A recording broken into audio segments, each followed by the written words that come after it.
today we have a special guest from regional Victoria, Ballarat this time.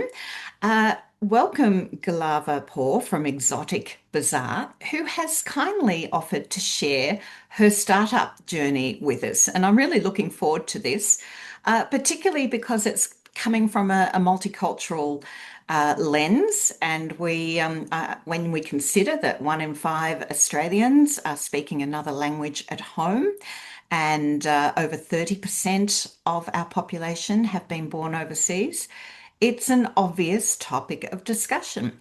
And Galava's going to talk to us about how she's got started and how she's tapped into this particular market. So I'm really looking forward to hearing what you've got to say today, Galava. Perhaps could you start by just explaining uh, what your business is, how long you've been going, how you got, what do you sell, basically? Hmm. Firstly, hello. And speaking of a different language, I can teach you the way I say hello, which is salam in Farsi. So my first language is Farsi, and salam is how we say hello. So salam. Salam. Um, so how I forgot the question already. So, How, tell us a bit about your business. What does it do? What does it look like? Who does it sell to? so my business, Exotic Bazaar, is all about addressing a few things, but mainly about bringing the new flavors from the Middle Eastern cuisine into Australian homes with ease and without the hassle. So when a lot of people have never cooked Middle Eastern food or never even tried it, but we have a lot of our customers, that's their first exposure to Middle Eastern food. And it's not just because of Middle Eastern food, mostly it's because all of us are looking for new ideas to try new recipes and new dinners at home. And having a hearty home meal, healthy food is a winner. And that's what Exotic Bazaar does. So it makes it really easy to try a completely new cuisine at home and trusting the fact that it is healthy, it is without the hassle, it's affordable, and it's easy to make in a way that our meal bases, you just add a couple of ingredients, meat and veg, and simmer it, and it's done. It's very complete. And we have, more, advanced products like our cake kits that give you these beautiful Middle Eastern cakes like Persian love cake that is really famous. So that is the core value that our customers get, along with all the little experiences that we give them along the way. That gives this a whole experience, like a traveling to a new land. When you buy any of our products, it comes with a QR code. You get a free e-recipe book. You get a music playlist that goes with it, so you can have a complete experience of sampling a different culture. Wow, that's a wonderful sales pitch. You've almost got me interested in cooking now. I see you've got an online store, but how do you sell your product? How do you distribute it? Yeah, we have our online store because that's, I guess, our first contact to the customer. And with our business and our products being pretty new to Australians, it's really important for us to have the feedback that we need from customers to be able to constantly improve our products and improve our offering. So our online is basically one of our main channels. The other distribution channel is some of the, I guess, more gourmet stores that we have access. That channel has been a little bit more difficult in the last couple of years because we actually just launched our range late 2024, and as the market was really going down. And the other channel that we have is our selected Coles supermarkets. So any Coles supermarket that has a Middle Eastern aisle in it, they range our product to.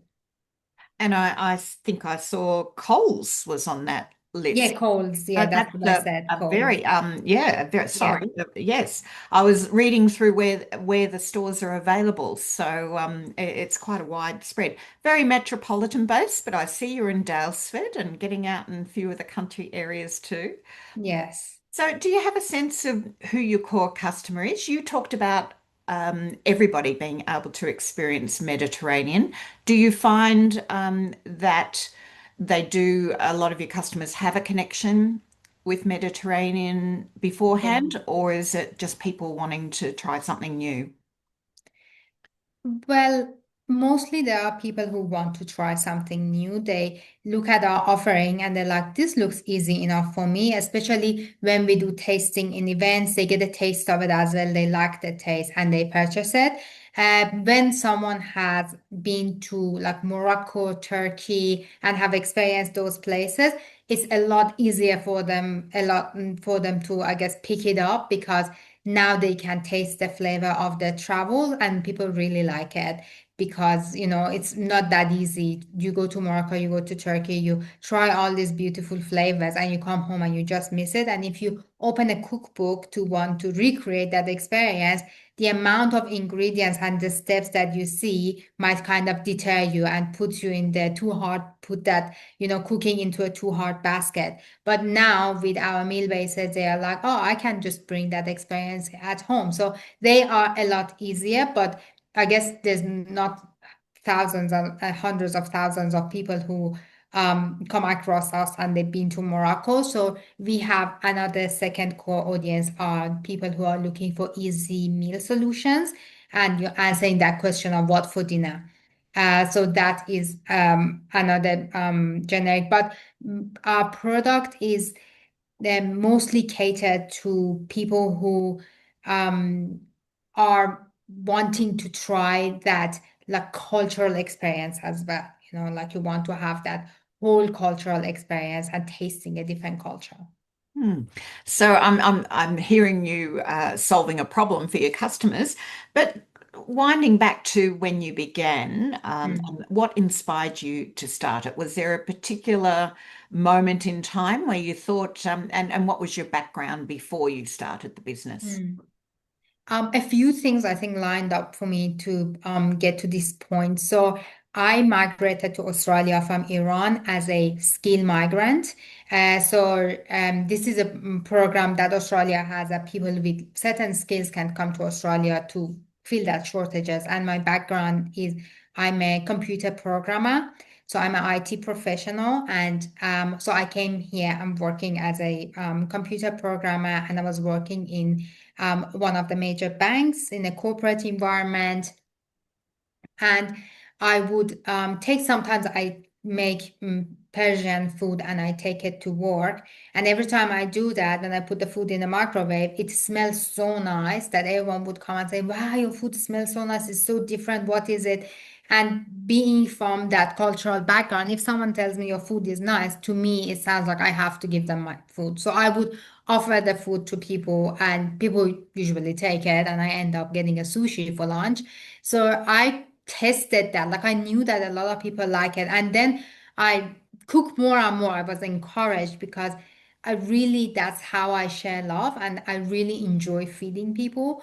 So I had that, mind of, yes, people actually like these flavors.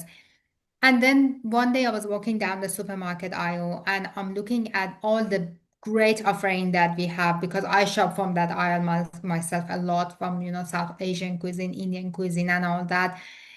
But it's clearly missing the Middle Eastern cuisine. You can never go to supermarket and just think of a Middle Eastern food and come and cook it the same way as you cook something like chili con carne or like Thai recipes.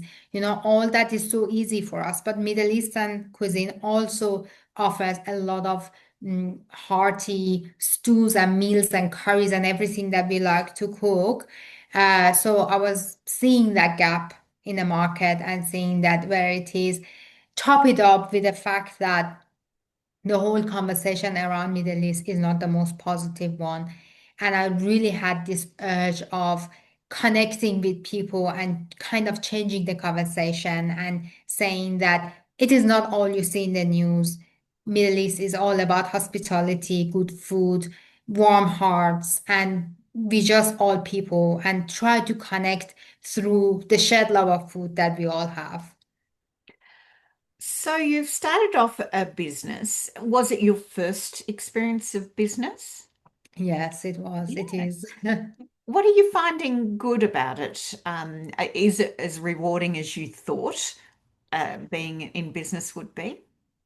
Well, not financially rewarding, but in terms of the everything else, this is a thought that I have when things get difficult. And I always think that even if I fail, like even if I don't, get where I want to get, I still have gained something really big from this business, and that's the change of personality.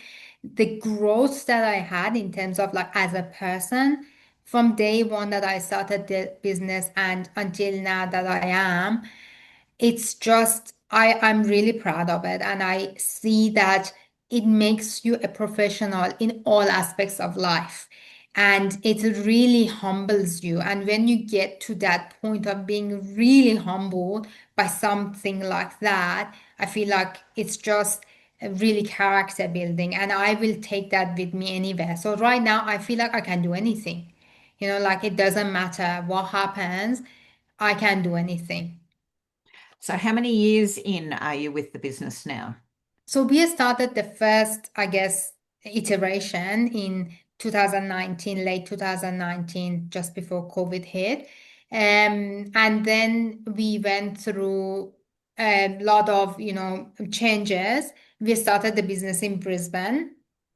And then when the conversation came around scaling the business and making it something that's more in the retail supermarkets like Woolworths and Coles and all these big names, our previous business wasn't our products weren't like really scalable. We were always struggling to keep up with the production.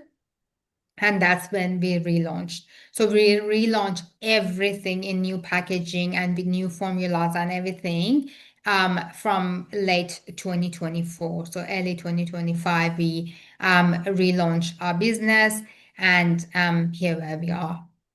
So still very new in that respect. So you're touching on a few of the challenges. What are the ones, what's been the major challenge and how have you overcome it so far?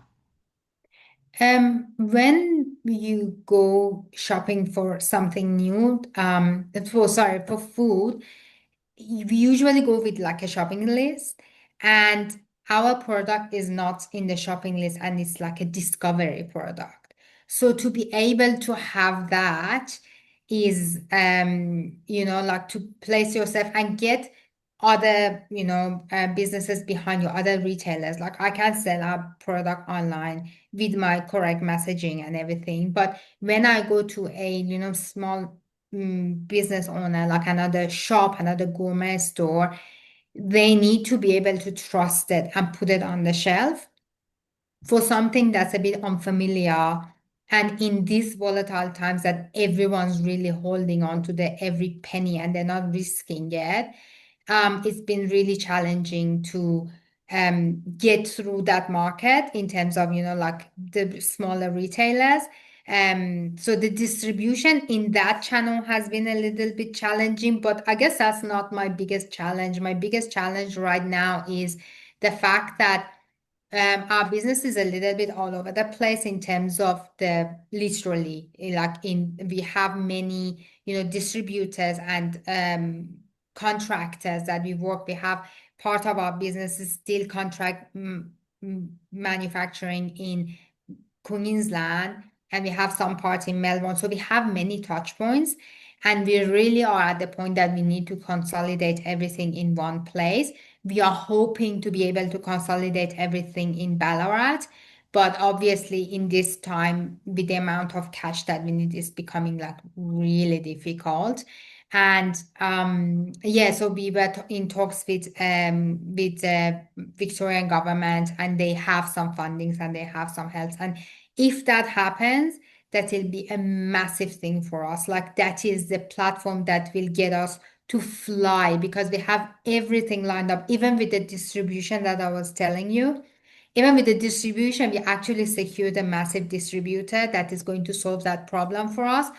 But this, like many touch points, and I think when people start a business, you start from something and then a new need comes, and then you find another solution for that, and then a new need comes, and then one day you wake up and you feel like, oh my God, many tentacles. It's very like, spread. And with us moving from Brisbane to Ballarat and all that, I'm just right now just pulling my hair every day from the many touch points that we have. And not only the consolidation for my business, but I really like fell in love with Ballarat and I want to be part of the community.